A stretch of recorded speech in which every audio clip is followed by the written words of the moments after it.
Chapter 16. Hardware stores are always long places, shelves going back into forever. In Hayward Hardware, I had gone hunting back in the dim, needing 3/8-inch nuts and bolts and lock washers for the tail skid of the fleet. Shimoda browsed patiently as I looked, since of course he didn't need anything from a hardware store. The whole economy would collapse, I thought, if everybody was like him, making whatever they wanted out of thought forms in thin air, repairing things without parts or labor. At last I found the half-dozen bolts I needed and journeyed with them back toward the counter, where the owner had some soft music playing.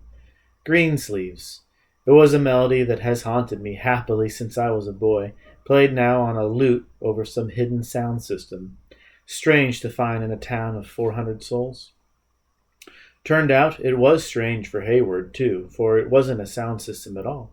The owner sat tilted back on his wooden stool at the counter and listened to the Messiah play the notes on a cheap 6-string guitar from the sale shelf. It was a lovely sound, and I stood quiet there, paying my 73 cents and being haunted again by the tune. Perhaps it was the tiny quality of the cheap instrument, but it still sounded far misty other century England. Donald, that's beautiful. I didn't know you could play the guitar. You didn't? Then you think someone could have walked up to Jesus the Christ and handed him a guitar and he would have said, I can't play that thing? Would you have said that? Shimoda put the guitar back in its place and walked out into the sunlight with me. Or if somebody came by who spoke Russian or Persian, do you think any master worth his aura would not know what he was saying? Or if he wanted to skin a D10 cat or fly an airplane, that he couldn't do it? So you really know all things, don't you? You do too, of course. I just know that I know all things. I could play guitar like that? No, you'd have your own style, different from mine. How do I do that? I wasn't going to run back and buy the guitar, I just was curious. Just give up all your inhibitions and all your beliefs that you can't play.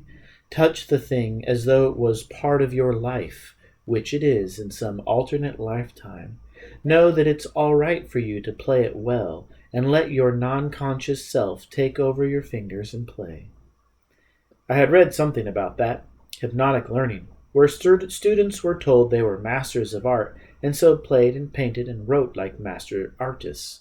That's a hard thing, Don, to let go of my knowing that I can't play a guitar. Then it will be a hard thing for you to play the guitar. It will take years of practice before you give yourself permission to do it right, before your self-conscious mind tells you that you have suffered enough to have earned the right to play well. Why didn't it take me long to learn how to fly? That's supposed to be hard, but I picked it up pretty fast. Did you want to fly? Nothing else mattered. More than anything, I was looking down on clouds and the chimney smoke in the mornings, going right straight up in the calm, and I could see... Oh, I get your point. You're going to say, you never felt that way about guitars, did you? You never felt that way about guitars, did you? And this sinking feeling I have right now, Don, tells me that is how you learned to fly. You just got into the travel air one day and you flew it. Never been up in an airplane before. My, you are intuitive. You didn't take the flying test for your license. No, wait. You don't even have a license, do you? A regular flying license. He looked at me strangely, the whisper of a smile, as though I had dared him to come up with a license, and he knew that he could do it. You mean the piece of paper, Richard? That kind of license? Yes, the piece of paper. He didn't reach into his pocket or bring out his wallet. He just opened his right hand, and there was a flying license, as though he had been carrying it around, waiting for me to ask.